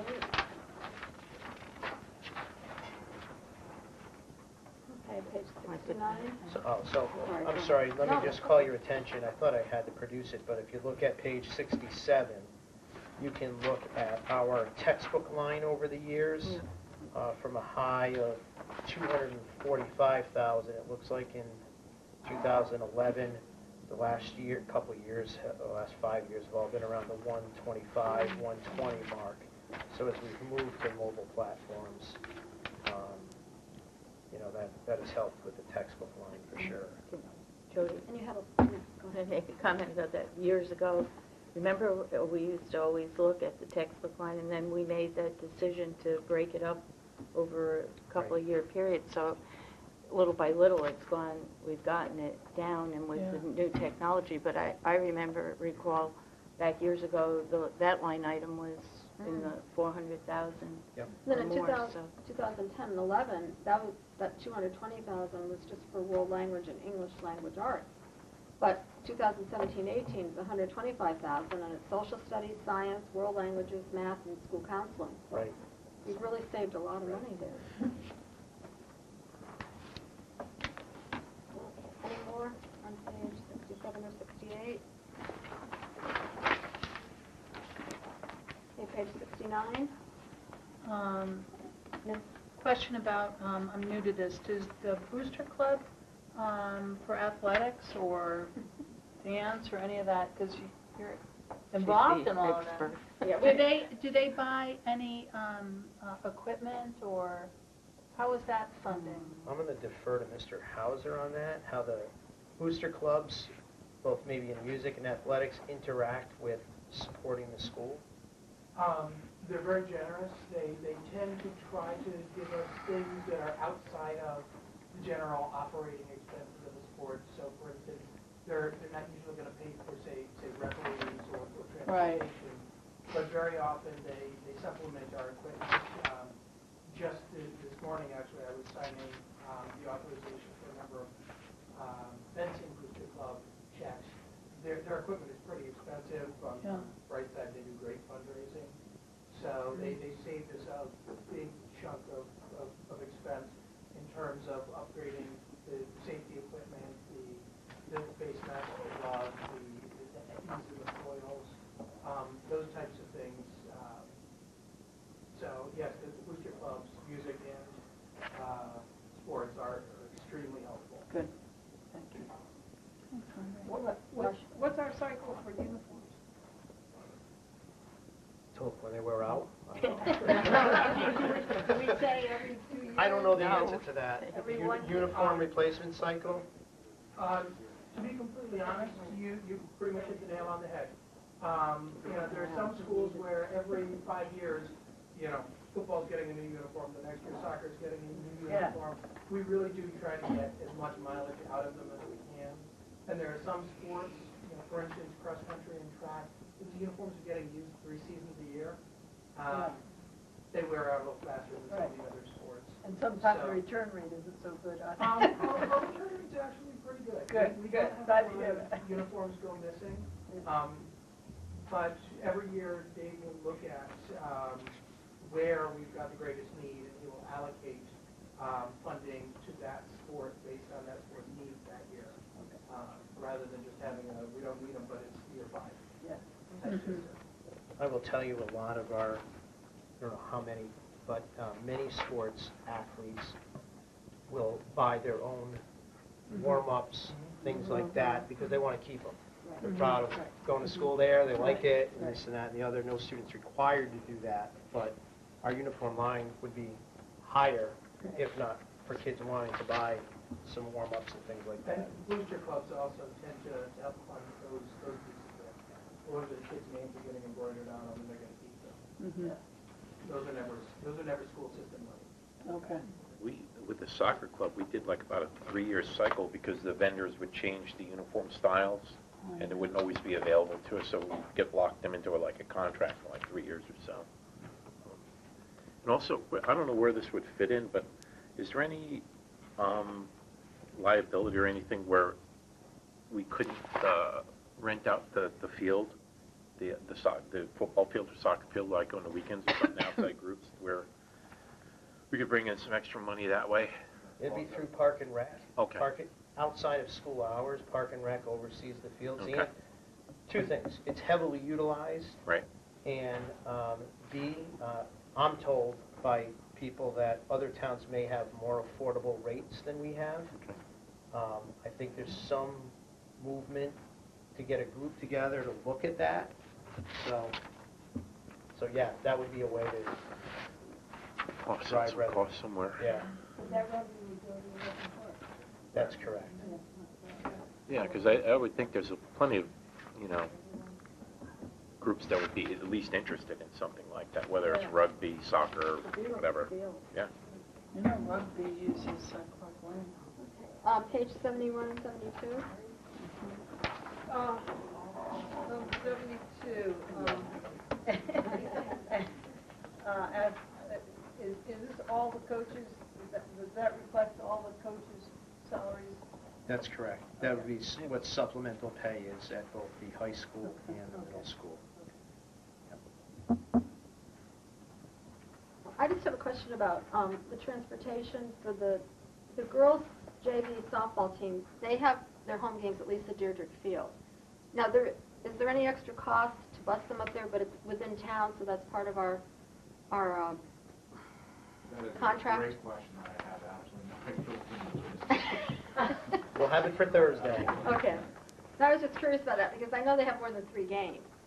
But they, because we don't have a field on site, I know JV plays up at least at Deirdre. Right. That's right. But it's still in town. So everybody knows, too, I found something out that I really don't understand how the ECC can get away with it, but whenever we host an ECC event, like basketball, for instance, the ECC only gives the gate money to Dave to pay for the people that are working, for instance, keeping score or selling tickets. All the rest of the money goes to the ECC. So the school, I mean, I thought we got a better portion of that, because we have thousands of people there. The cheerleading competition is coming up, and they charge a lot for people to get in, and yet the school doesn't get anything from it. And we're So- paying for our janitors and all that sort of stuff. Well, Dave does get the money for that. Well, no, the janitors, no, I don't know. That's a good question. Does that come out of, Find out. yeah, that's a good question. Well, I mean, The janitors, we usually have more on, Jay, right? do we have to hire police too? Not for cheerleading, but that, they For fall. ECC tournament games, we'll break down when we host events, who pays for what. We'll have that for Because I don't, Thursday. I don't think, personally, I don't think it's fair. The one nice thing though, man, is the Booster Club usually makes a little bit extra money. You get the food money, right? Well, no, we don't get it, Dave gets it, but, yeah. Oh, and just so you know too, what the Booster Club, the Athletic Booster Club does, we're there for all the sports, and we like to give a $250 scholarship to a boy and a girl at the end of the school year. Oh, that's great. We do that, and we also like to do with the canteen thing.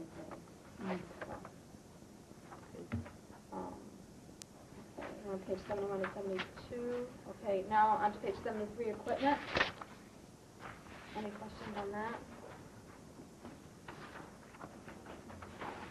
We have See a decrease there. substantial Yeah. reduction there of about $63,000, and most of that due to a decreased budget for the technology plan. Okay, dues and fees. Page 76 and 77. No, Tom answered my question on that. Thanks for the detail on that. Cannot comprehend how much Kate charges. I know. Well, I don't That's think it's worth the crazy. money personally. I really Do we don't. have to join Kate? You don't have to, no. I've argued that for years. Me too. It's a lot of money. No, And you know what, it wouldn't be so bad if we got, Yeah. it wouldn't be so bad if when we go to, for instance, the Cape Conference, we should at least get to go free. We still have to pay. I mean, granted, it's a reduced rate, but we're paying that substantial amount of money, and that's after the teacher. That's what I was You thinking. know? Yeah, but what do we really get out of it? Yeah, what do we get out of it? I'll have that for you Thursday night. Paid membership benefits.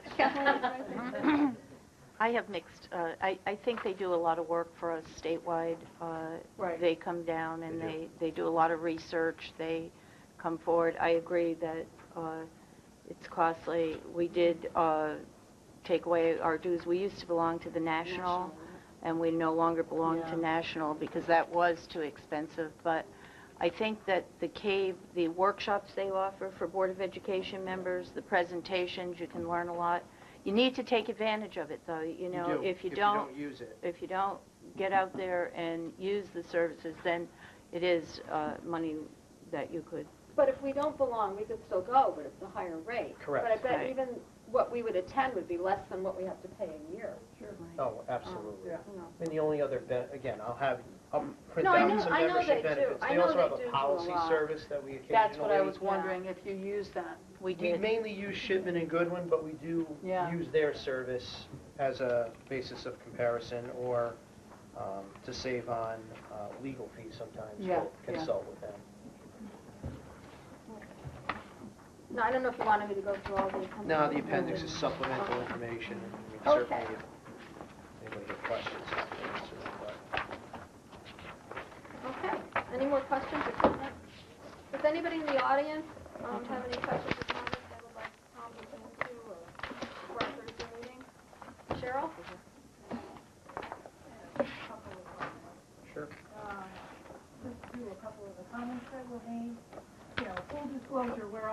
at the table, we're all for Warsaw, we're all for the kids, but we're all looking at different budgets. So, Definitely. page 89 has your community music school contribution, which is we talk about the custodians in the music school. Next year is anticipated to be 344,000. The current year, you're 356. That's a bonus convention every year for a couple of school finance members. Quite frankly, the reason why one member that I've served with for many years has never ever voted in favor of the budget. With regard to the comment about the bleachers, I mean, I understand that's an expense, and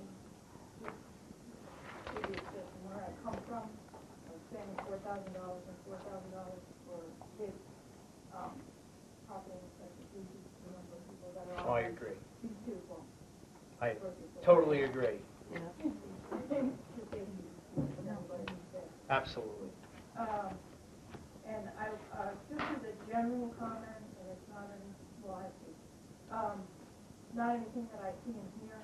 I can tell you, there is still continued conversation on the town side in terms of return of town investment on IT contributions to the Board of Education levy and for custodial contributions to the Board of Education. So I would anticipate that conversation to continue when it comes here. And care how you wish. But I can just say that it's a continuing conversation that has not ended since last year, and the custodial, I would say, probably continues.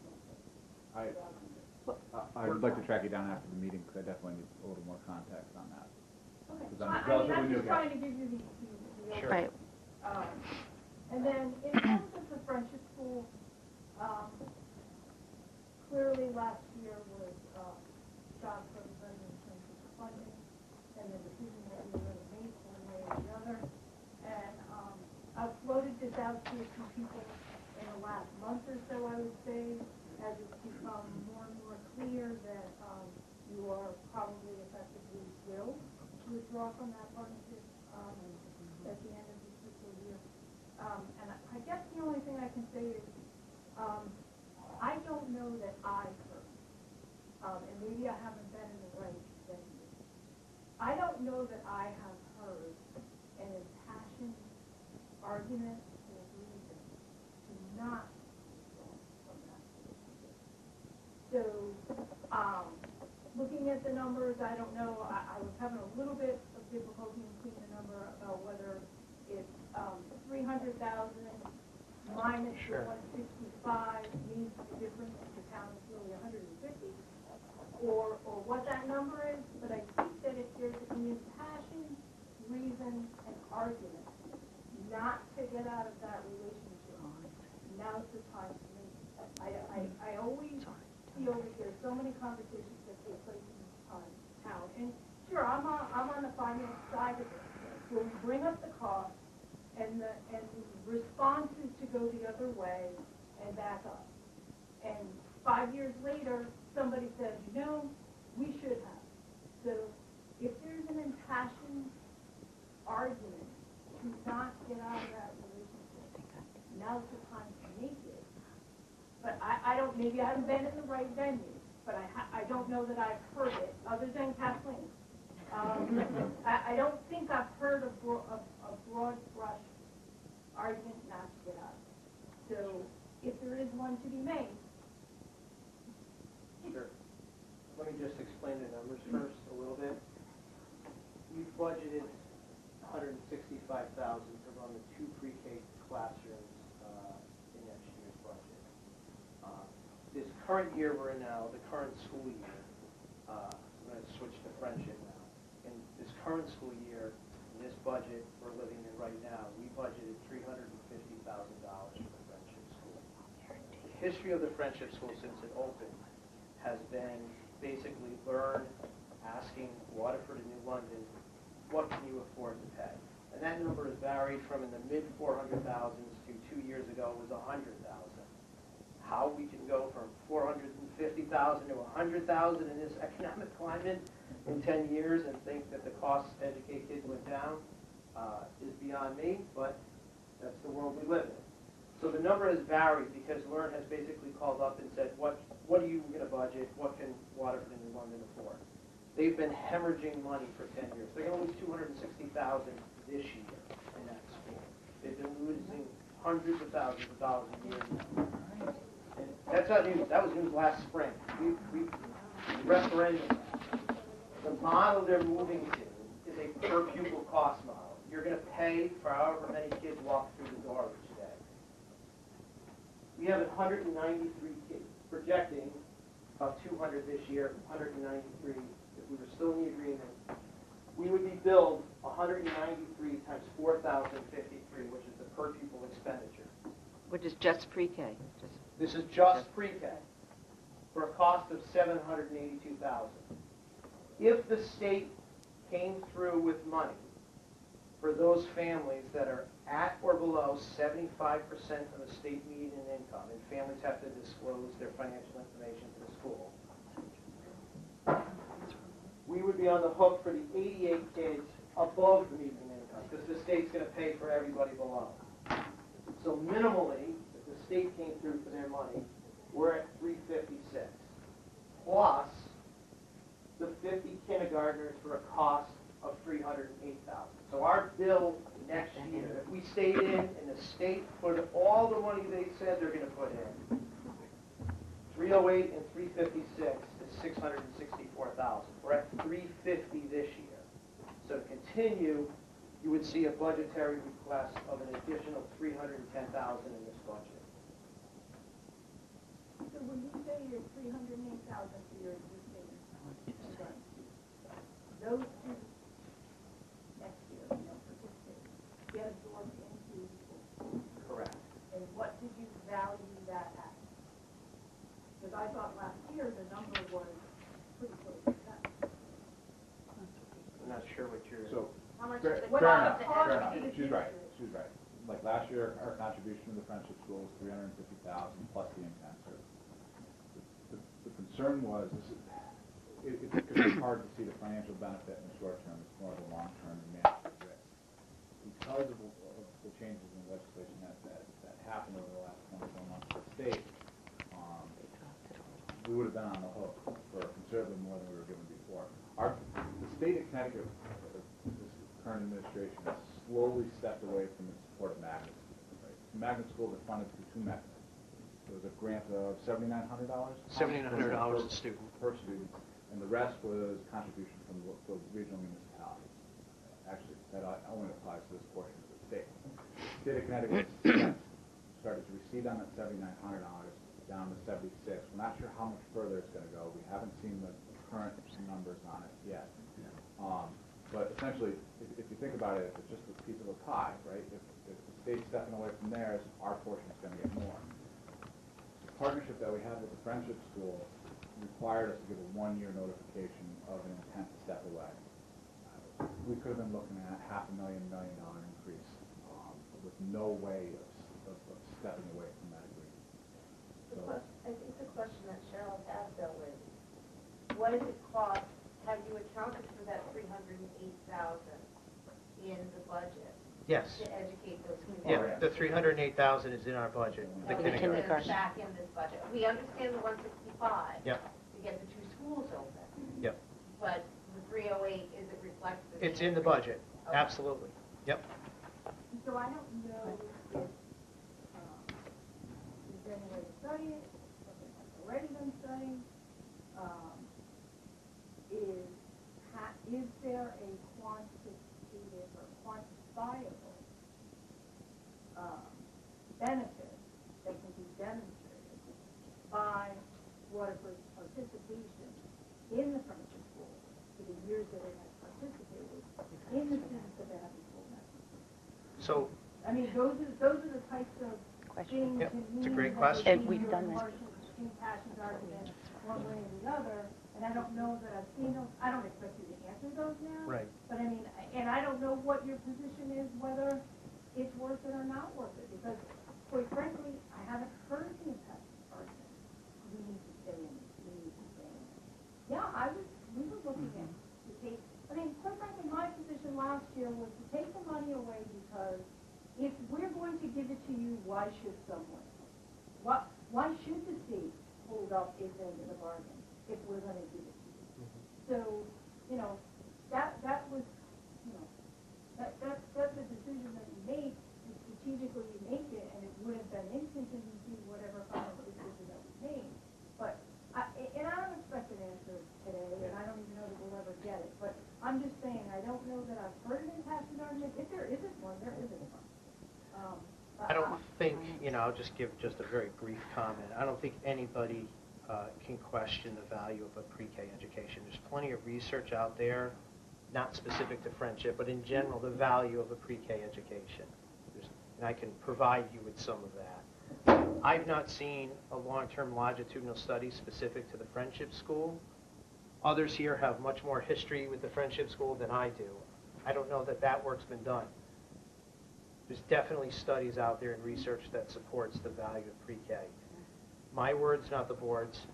I think the board made a business decision, and that's my words, not an educational decision. Because if this was an educational decision, it'd be tough to argue with continuing to fund it.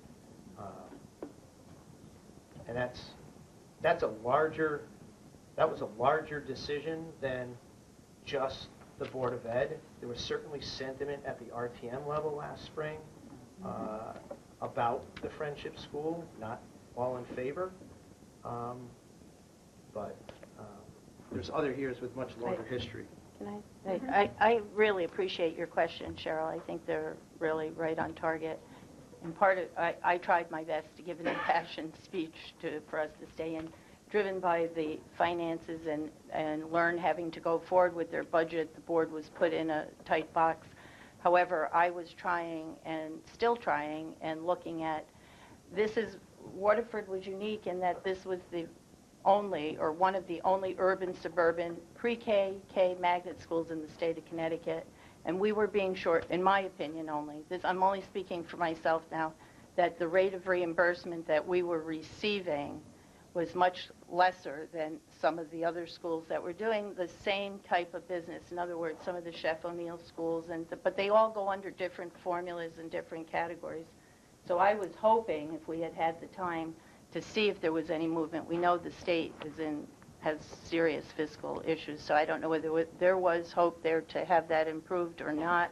But from $7,900, what we were getting per student, when you look at some of the other same school type children getting $12,000, $13,000 reimbursement rate. So we were hoping and thinking that if there was a possibility to get the additional funding for the same to keep the friendship school open, we were put in a position where we didn't really have the luxury of the time any longer. But as far as an educational piece goes, there's a lot of evidence, and I'm worried if the children don't have that pre-K experience, especially early on, you may face more remedial work later on. The longitudinal study, a number of us are on the governance board.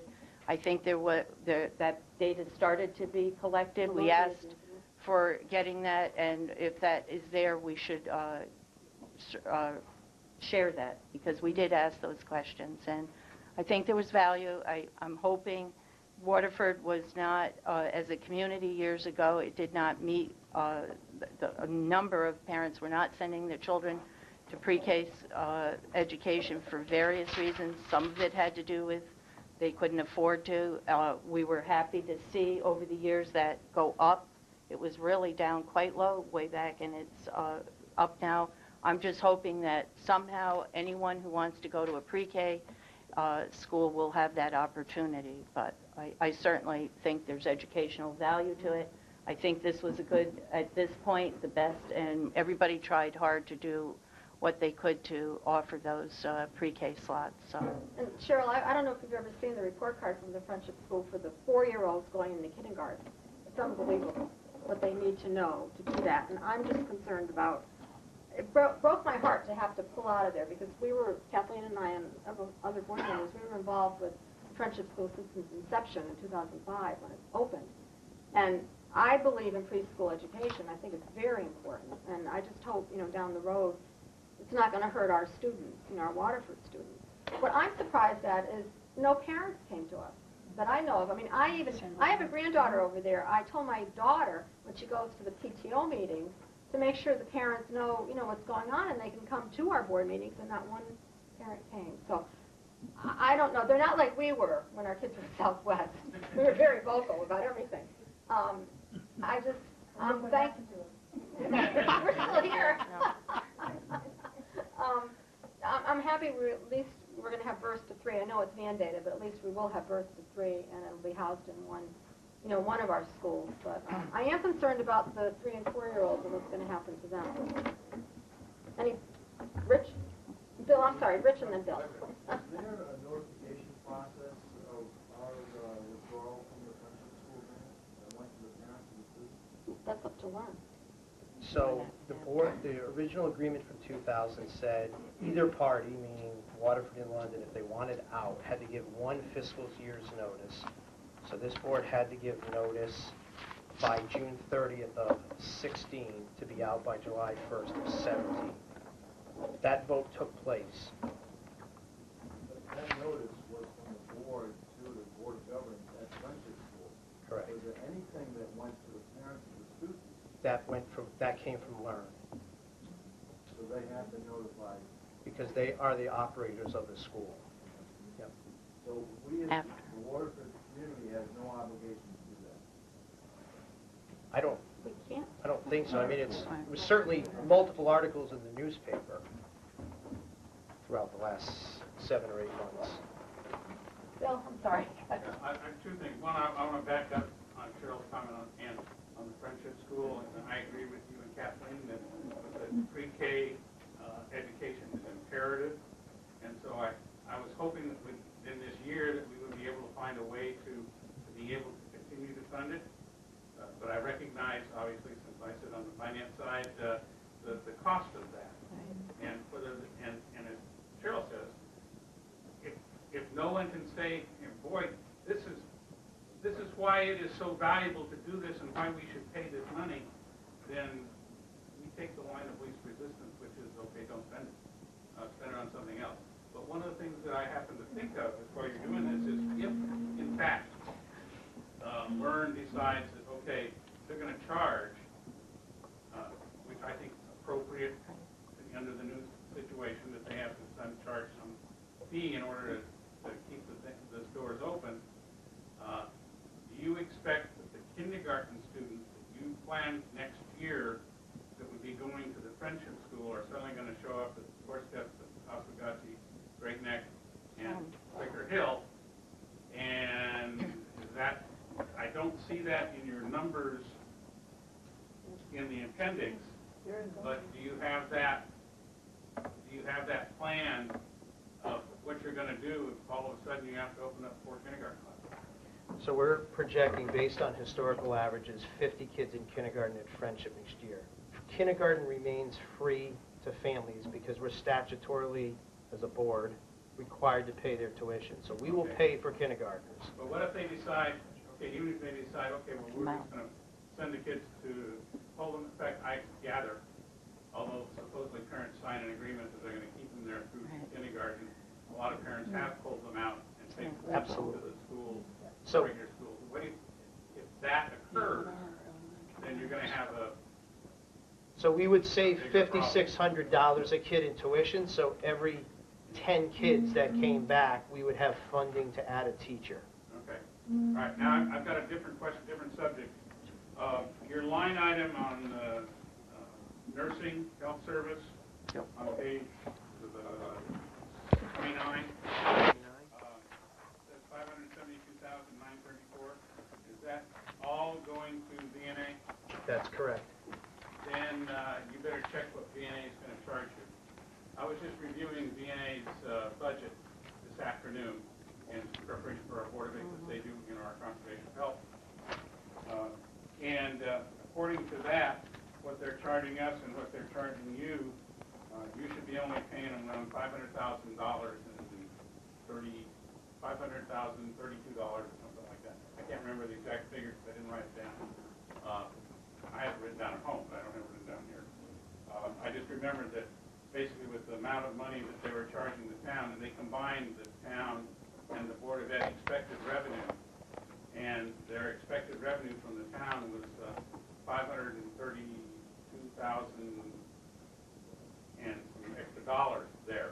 Yep. And they're charging the town $32,900, so the rest of it would be the Board of Ed's charge, which is basically $500,000 and change. So, Well, I don't know where the 572,934 look into came that. from. We're gonna, Was this Mary Lanzini that made that representation? Well, I'm just saying that's what's in the material, the backup material we were given for the Okay. Board of Finance budget. So I'm just throwing that out to you. No, that, the- you know, the big carrot. that's basically a reduction of almost $72,000 if you could. we're in a contract, so if they wanna back down their They're contract, saying that they're not gonna charge you that much, according, at least that's in the Yeah. paperwork that we were given to back up our side of the house. well, thank you. But I did a little subtraction to see what your contributions would be, because I wanted to look at it when I got That's a it. lot of money, We will so verify, I'd be So surprised. I if- just It's a let you lower number try to tomorrow. figure that out. Appreciate it. Thank you.